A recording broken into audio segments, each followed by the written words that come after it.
तेजस्वी को सीएम बनाने के लिए आरजेडी ने अपना फाइनल प्लान बना लिया है। लालू यादव ने बड़ा दांव खेल दिया। अब तक का सबसे बड़ा दांव तेजस्वी यादव को उन्होंने पार्टी का सर्वे सर्वा बना दिया है।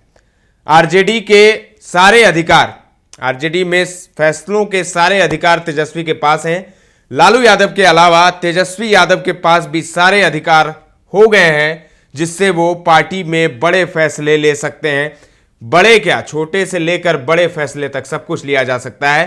राष्ट्रीय कार्यकारिणी की बैठक हुई थी बीते दिन, जिसमें सर्वसम्मति से संविधान संशोधन बिल पास हो गया और इसी के बाद लालू ने अपने सारे अधिकार तेजस्वी यादव को दे दिए। यानी अब तेजस्वी यादव आरजेडी के मुख्यमंत्री का चेहरा तो है ही, साथ ही आरजेडी के सुप्रीमो भी बन गए हैं।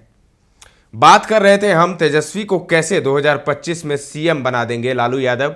इसके लिए हर दांव वो खेल रहे हैं, नए नए दांव सामने आ रहे हैं और लालू यादव बीते कुछ दिनों से फुल एक्टिव भी नजर आ रहे हैं। सबसे अधिक गहमा गहमी अगर कहीं है तो आरजेडी दफ्तर में है, आरजेडी कार्यालय में है या फिर राबड़ी आवास में है।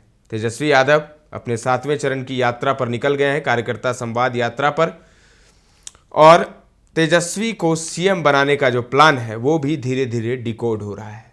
अब आपको बताते हैं कैसे। राहुल गांधी से गर्मजोशी से मुलाकात हुई तेजस्वी यादव की।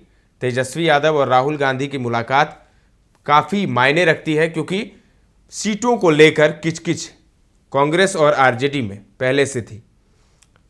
कांग्रेस के जो प्रदेश अध्यक्ष हैं अखिलेश सिंह, उनके राजनीतिक हैसियत की बात तेजस्वी ने कह दी थी, अनबन की बात सामने आ रही थी।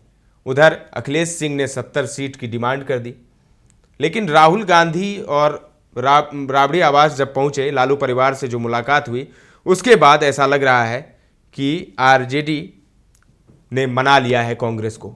यानी आरजेडी जितनी सीट देना चाहेगी कांग्रेस को, उतनी सीट उन्हें लेनी पड़ेगी। मजबूरी भी है, कोई और ऑप्शन भी नहीं है। पिछली बार 70 सीट मिली थी, लेकिन इस बार 70 सीट नहीं देने जा रहे तेजस्वी। तेजस्वी को इस बार मुख्यमंत्री बनना है, इसके लिए जोड़ तोड़ लगातार जारी है। अब राहुल गांधी की बात तो आपने जान ली। राहुल गांधी मिले, राबड़ी आवास में गए, लालू से मिले, तेजस्वी से मिले। वहाँ पर मीसा भारती भी थी, राबड़ी देवी भी थी, रोहिणी आचार्य भी थी, तेज प्रताप यादव भी थे, सब मौजूद थे। और राहुल गांधी से निश्चित रूप से चुनाव को लेकर तो बात हुई ही होगी, सीटों को लेकर भी बात हुई होगी। यानी कांग्रेस से जो मतभेद की खबर थी, जो चर्चा चल रही थी कि कांग्रेस क्या अलग हो जाएगी, कांग्रेस महागठबंधन में नहीं रहेगी या सीटों को लेकर पेंच फंसेगा, वो पेंच लगता है कि नहीं फंसने वाला है। कांग्रेस को मना लिया है आरजेडी ने। कांग्रेस, राहुल गांधी लालू के सबसे करीबी माने जाते हैं और लालू जो कहेंगे, ऐसा लगता है कि बिहार में राहुल गांधी वो मान लेंगे। तो कांग्रेस की बात तो हो गई। इधर चिराग के वोट को काटने के लिए पशुपति पारस को लालू ने सटा लिया। दही चूड़ा के भोज में लालू यादव पशुपति पारस के यहाँ पहुंचे थे। उसके बाद पारस ने आज भी मुलाकात की है लालू यादव से, और मुलाकात के बाद ही उन्होंने हाजीपुर में बड़ा ऐलान भी कर दिया। उन्होंने कहा कि इतने दिनों तक एनडीए में रहे, हमारे 5 सांसद थे, लेकिन सिर्फ दलित होने की वजह से, दलित की पार्टी होने की वजह से हमें टिकट, एक भी टिकट नहीं दिया, 5 का टिकट काट दिया, 5 पर कोई भ्रष्टाचार के आरोप नहीं लगे थे।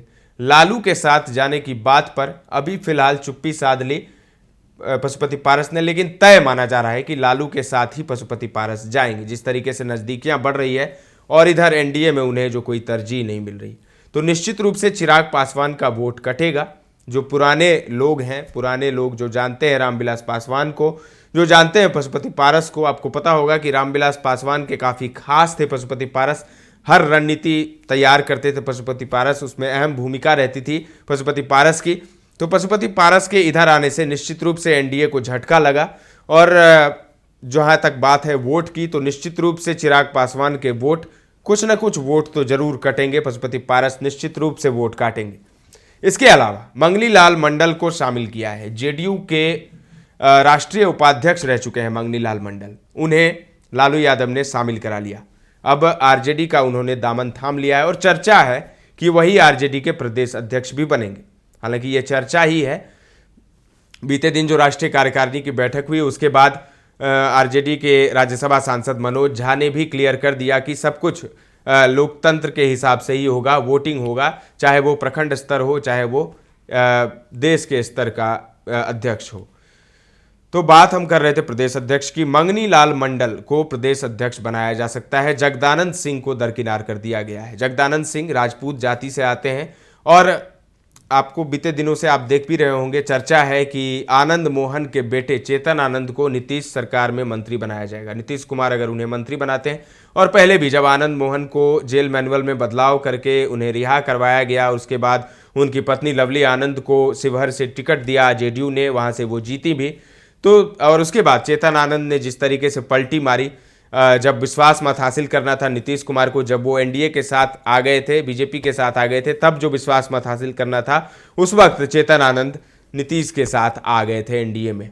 काफ़ी कुछ उस वक्त भी हो हंगामा हुआ था, और अभी चर्चा है कि चेतन आनंद को मंत्री पद दिया जाएगा। तो राजपूत वोट कहीं से भी आरजेडी को नहीं जाने वाला है, ऐसी चर्चा है, जानकार बताते हैं। और आरजेडी ने भी ये मान लिया है, इसीलिए जगदानंद सिंह को भी साइड कर दिया है, और चर्चा है कि मंगनी लाल मंडल को प्रदेश अध्यक्ष बनाया जा सकता है। तो इससे जो लालू यादव अपना कोर एजेंडा है उनका, और जो जिस पर वो राजनीति करते आ रहे हैं, अगड़ों पिछड़ों की जो लड़ाई है, अब पिछड़ों को साधने की पूरी कोशिश लालू यादव कर रहे हैं। ये इसकी बानगी हमने लोकसभा चुनाव में भी देखा था, जब अभय कुशवाहा जीते और उसके बाद उन्हें संसदीय दल का नेता बनाया लालू यादव ने, और वहाँ पर समीकरण बिगाड़ दिए थे एनडीए के।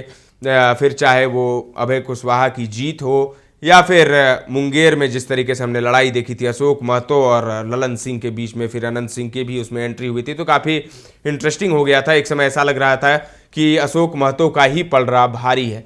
तो अगड़ों पिछड़ों की लड़ाई और सामाजिक समीकरण का जो गणित है, वो उसमें बिठाने में जो लालू यादव माहिर हैं, ये इसकी बानगी हमने लोकसभा चुनाव में भी देखा। जिस तरीके से एनडीए को नुकसान हुआ कई सीटों पर, उसी तरीके से विधानसभा में भी अब माफ़ कीजिएगा, आरजेडी ने अपना फुल प्लान बना लिया है। लालू यादव गोटियां सेट करने में लगे हुए हैं, हर एक वो दाव चल रहे हैं जिससे तेजस्वी यादव मुख्यमंत्री बन सकें।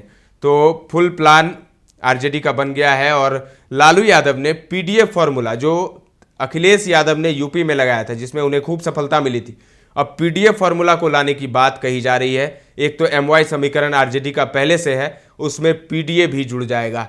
पीडीए मतलब पिछड़ा, दलित और अल्पसंख्यक। अल्पसंख्यक की बात करें तो वो तो बड़ी संख्या में लालू के साथ है ही, एमवाई समीकरण लालू का है ही, मुस्लिम और यादव का, और इसमें अब पिछड़ों को भी जोड़ने की कवायद हो रही है, पिछड़ों को साधने की बात हो रही है, और इसके अलावा माय बहन योजना की भी बात है। तेजस्वी यादव ने ऐलान कर दिया है कि उनकी अगर सरकार बनती है तो 2500 रुपये हर एक महिलाओं के खाते में दिए जाएंगे। माय बहन योजना नाम इसको दिया गया है। इस पर भी काफ़ी सफलता मिल सकती है तेजस्वी को, क्योंकि पिछले कई चुनाव में हमने देखा है, चाहे वो झारखंड के हेमंत सोरेन हो, चाहे वो एमपी में हो, जो लड़कियों के लिए, जो महिलाओं के लिए योजनाएं चली, चाहे हरियाणा हो, चाहे महाराष्ट्र हो, हर जगह सफलता मिली है पार्टियों को। इसी के तर्ज पर तेजस्वी ने माय बहन योजना की शुरुआत की है, और इसके अलावा तेजस्वी नौकरियों की बात तो करते ही हैं। जिस तरीके से वो कहते रहते हैं, वो और उनका परिवार और पूरी आरजेडी कहती है कि तेजस्वी के डिप्टी सीएम रहते 17 महीने में लाखों नौकरियां दी गई युवाओं को। तो तेजस्वी अपर हैंड लेते हुए नजर आ रहे हैं, और फुल प्लान लालू ने बना लिया है कि कैसे तेजस्वी को मुख्यमंत्री बनाया जाए। ये सब बातें हमने आपको बताई। आपको क्या लगता है, क्या लालू के प्लान से तेजस्वी सीएम बन पाएंगे 25 में? कमेंट करके हमें जरूर बताएं। फिलहाल के लिए इतना ही। ताज़ा तरीन खबरों का सिलसिला लगातार जारी है, देखते रहें दर्श न्यूज।